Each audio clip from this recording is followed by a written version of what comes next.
Midweek Pictorial, August 12, 1920. One section of the huge parade at Dayton, Ohio, in honor of Governor James M. Cox, the Democratic nominee for president. Factional feeling was laid aside for the day, and the whole town joined in the demonstration. There were bands and marchers and floats, and the buildings were gay with flags and bunting in honor of the occasion. Governor James M. Cox and his wife on the reviewing stand in Dayton, Ohio, during the parade in his honor, after his return to his hometown from his visit to President Wilson. Franklin D. Roosevelt, Democratic nominee for vice president, talking to Indian Governor William Neptune of Maine's most easterly tribe of Passamaquoddies, 5 miles from Eastport, Maine. The Indian governor of his tribe receives a yearly salary of only $50 from the state of Maine. His term of office is 4 years. Oil rig being erected in the main street of Breckenridge, Texas. The construction of it broke a world's record, as it was put up in 1 hour and 45 minutes, with 6 men doing the work. It was erected during a recent celebration to emphasize the fact that a dry hole has never been struck within the limits of the city. Breckenridge is one of the towns in the heart of the rich oil district of Texas, and has grown with amazing rapidity almost overnight, like Jonah's gourd. It now has a population of 8,000 people, and this is being constantly swelled by a throng of newcomers. It is proposed to let the tower stand, the revenue to be devoted to paying for civic improvements. Note how the horse has been banished in favor of the automobile. A class in Americanization that has been organized by the Washington Board of Education in cooperation with the Bureau of Naturalization. The photograph shows a class of 16 that embraces 9 different nationalities. There are Russians, Japanese, Italians, French, Spanish, Armenians, Greeks, and Czechoslovaks. Instructors are Mrs. Yoder and Acton. Latest model in speedboats capable of making 78 miles an hour. The boat is built like a whale and fairly flies over the water. It is equipped with a 200 horsepower engine and is the work of a German inventor.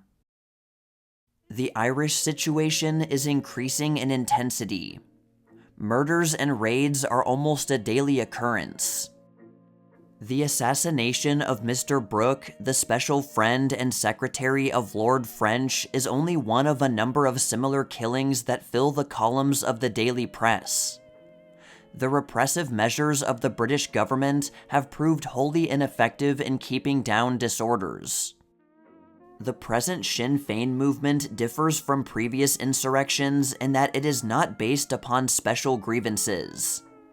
It is not that England misgoverns Ireland, but that she governs Ireland at all, to which the Sinn Féin partisans object.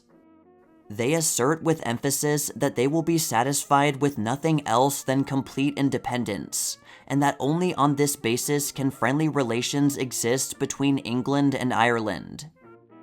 The situation is complicated by the equally violent objections of the Ulster provinces of Ireland to be severed from English control. The general feeling on the outlook is one of pronounced pessimism. It is feared that the smoldering embers of revolt may at any time break forth into a great conflagration, the end of which none can foresee. This is the feeling expressed in responsible quarters. At the present time, there is virtually no civil law existing south of the Boyne River, except that administered by the self-constituted Republican courts that have no status in the eyes of the English law. It is estimated that there are between 60,000 and 80,000 British troops in Ireland, which has at the present moment all the appearance of an armed camp. Barbed wire entanglements, armored tanks, and all the apparatus of war are seen in the streets of Cork, Dublin, Londonderry, and other centres where the situation has been most acute. British troops continue to be poured into Ireland and placed at strategic points. Affrays that arise almost to the dignity of pitched battles are of frequent occurrence. Arrests are increasing, and the search for forbidden literature and for arms is carried on without cessation. The government, in response to questions in Parliament, has promised that still more drastic measures will be introduced than those that have hitherto failed. Much interest has been aroused by the declaration of the British government that the Australian Archbishop Manx would not be permitted to land in Great Britain. The reason for this is that the Archbishop, while in America, has openly espoused the Sinn Féin cause, and has thus aroused the resentment of the British authorities. The Archbishop, when informed of this prohibition, declared that he would sail nevertheless, and as a matter of fact, he did leave the United States on the White Star Line steamer Baltic on July 31st. Exciting scenes marked his departure. A great throng was present to see him off, most of whom were in sympathy with the cause of Irish independence. A man aboard the steamer ventured to hiss at the demonstrations, and was immediately assailed by a throng of longshoremen, who handled him roughly. The Baltic will reach Great Britain in about a week, and interest is keen to see whether the British government will keep its word. Since the announcement has been made, there have been indications in the press that the order was far too drastic and should perhaps be modified. An air of mystery is given by the statements of some of the bishop's adherents that, in spite of the prohibition, the Archbishop will land in Ireland anyway, in a new and amusing manner. Whether the hint implies the use of airships or some other method is a matter of conjecture. Much resentment has been aroused in Ireland by the fact that steamships will not use Queenstown as a port of call, but bring their passengers direct to Liverpool. What this means is not quite clear, but it is interpreted by Irish sympathizers as being one more blow to Irish seafaring and commercial interests. Photo caption: Unloading of armored cars being carried on by British soldiers because the dockworkers had refused to handle them, as a demonstration of sympathy with James Larkin, the Irish labor leader, who is now imprisoned in America. Some of the dockmen tried to stay at work, but were forced by their comrades to quit before the day was over. Miss Delia Larkin, sister of the labor leader now imprisoned in America, leading out of the dockyards some of the laborers who were called upon to stop work out of sympathy with her brother.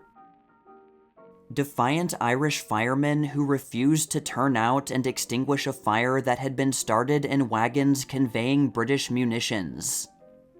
The wagons had been sprinkled with petrol by Sinn Féin sympathizers and set on fire. The Dublin Fire Brigade was summoned, but refused to help put out the fire, though they stood ready to prevent its spread to adjoining railway property. Munition wagons burning after their guards had been overpowered and the wagons had been set on fire. The wagons were stationed at Kingsbridge railway station.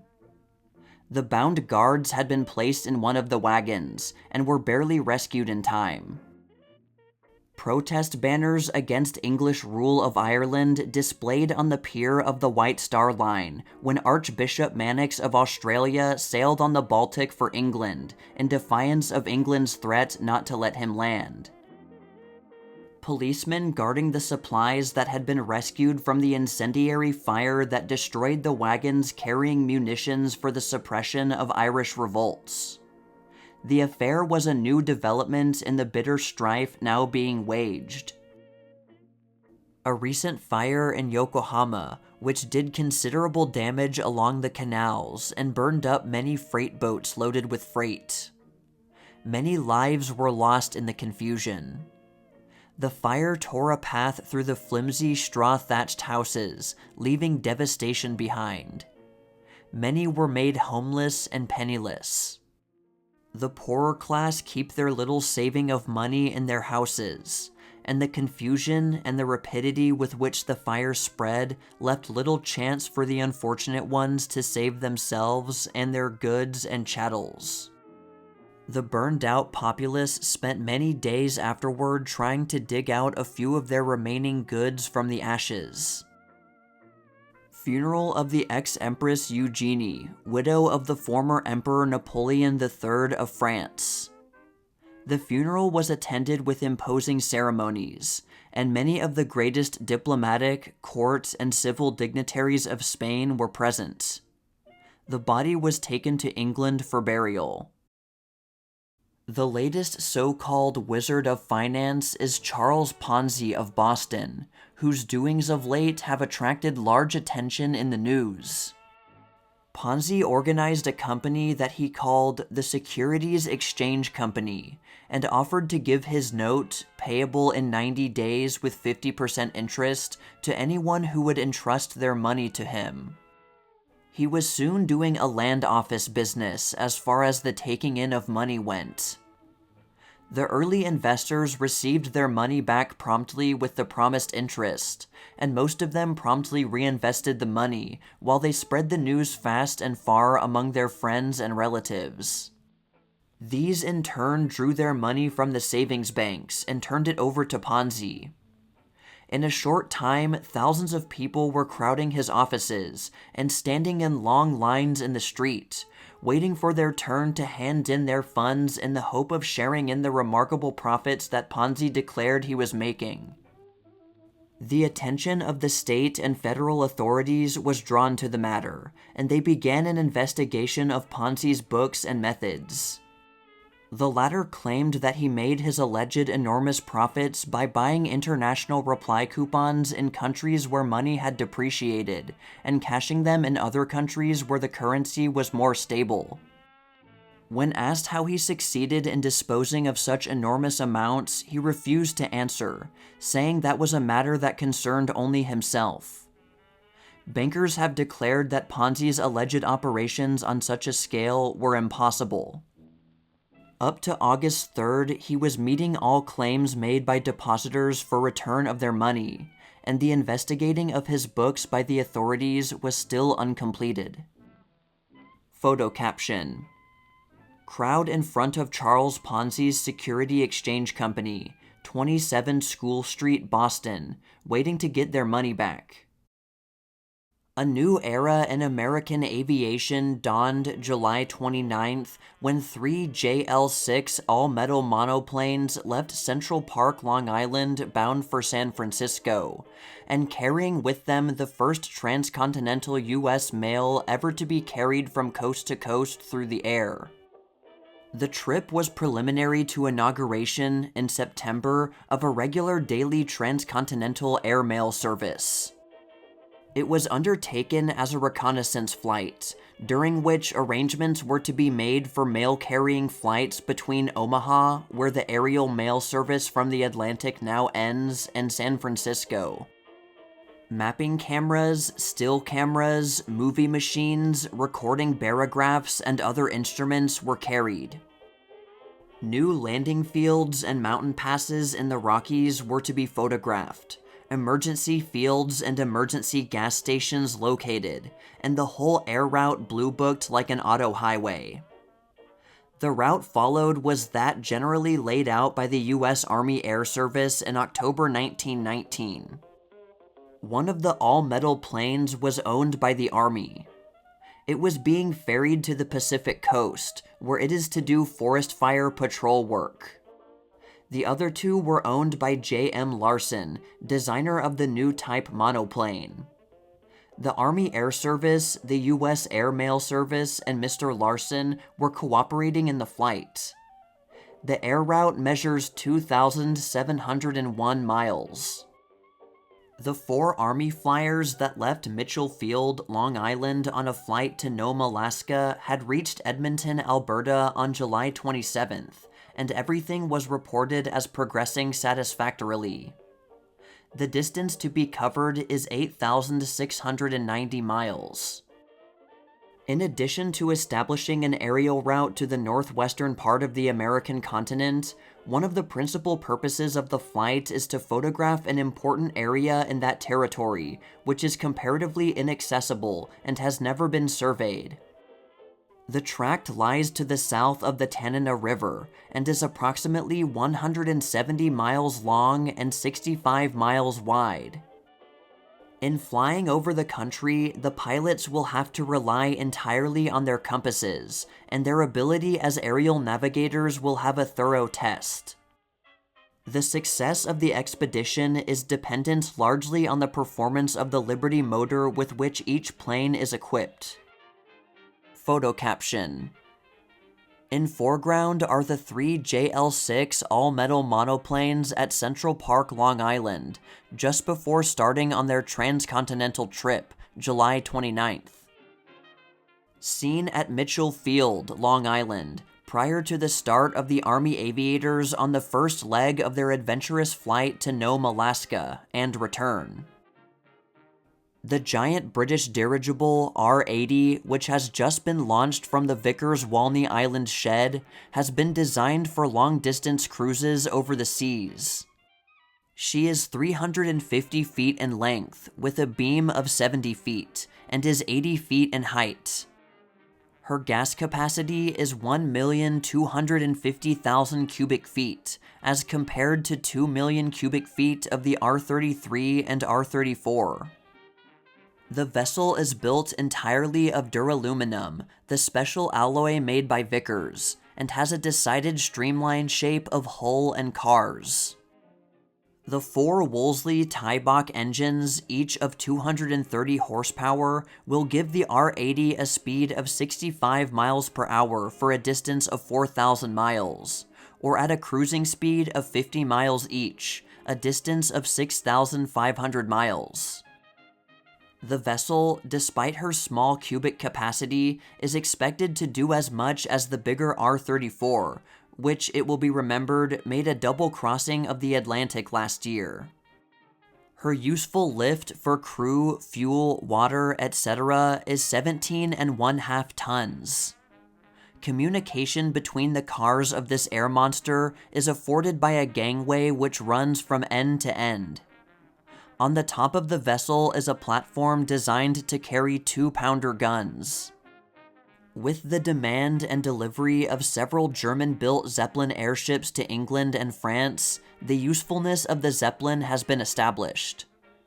One of these gigantic aircraft is to be delivered in the near future to the United States. Photo caption. Maiden trip of the giant British dirigible R-80 at Barrow, England, July 19th.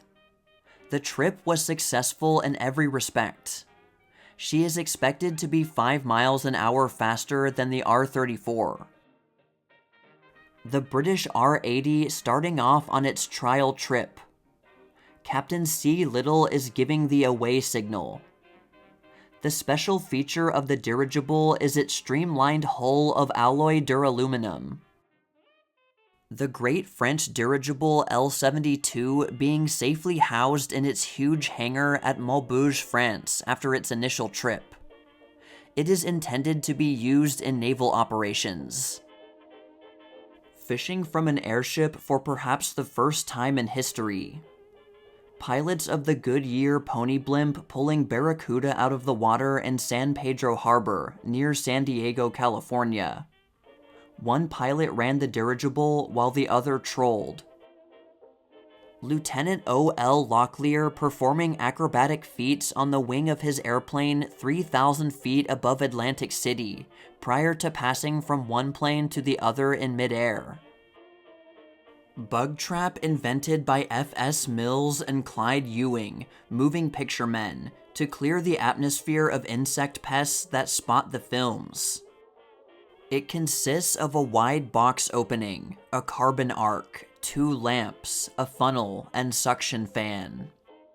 The bugs and moths are attracted by the lights burned by the arcs and sucked in by the fans. In a recent test, 10 pounds of bugs were caught in as many minutes. The historic frog pond on Boston Common has been opened to the small boy as a swimming hole during the heated term. The boys take full advantage of the privilege, and from early morning until dusk, the water is full of splashing and swimming children. It is not often that bank funds are carried in an airplane, but the practice would certainly have some advantages in thwarting the activities of hold-up men. Mr. J. M. Sprunt, at left, of the Bank of Dillon, South Carolina, is here shown ready to return home with his bag of money and securities, after having made a business visit to the Park and Chase National Banks of New York City. Interior of the House of Representatives receiving its first coat of paint for some years past. The work would have been done before, but this is the first summer for several years that the House has not been in session. The exigencies of the World War has made extra sessions necessary.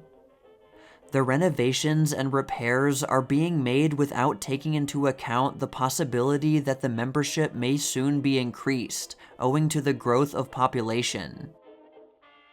A Nootka Indian at Friendly Cove, Vancouver Island, hewing a canoe out of a cedar log in imitation of the habits of his ancestors. The work requires infinite patience and great skill in order to secure the delicate balance required in a canoe. When completed, it will be very durable, but much harder to handle than the birch bark variety. X-ray motion picture of a man's foot while walking. The possibility of showing these and similar pictures on the screen is of great value for popular education, but of a special benefit to surgical and medical students. The apparatus is a portable outfit and can be taken to a patient's bedside. It was invented by Dr. W. D. Coolidge of the General Electric Company. Encampment of the Knights of Pythias on the lakeshore at Cleveland, Ohio during the week of July 26th. The influx of the Knights was so great that a host of tents was erected for their accommodation. The cooling breezes from the lake robbed the heated spell of all its terrors. Children learning the alphabet in the Hebrew school at Fez, Morocco. 900 little ones are taught in the school, which is supported by women. Delegates to the Knights of Columbus Convention attending Pontifical Mass at St. Patrick's Cathedral, New York City, at which the members dedicated themselves anew to the pledges of their order. The convention includes delegates from all parts of the Union, and from Mexico, Canada, and Cuba.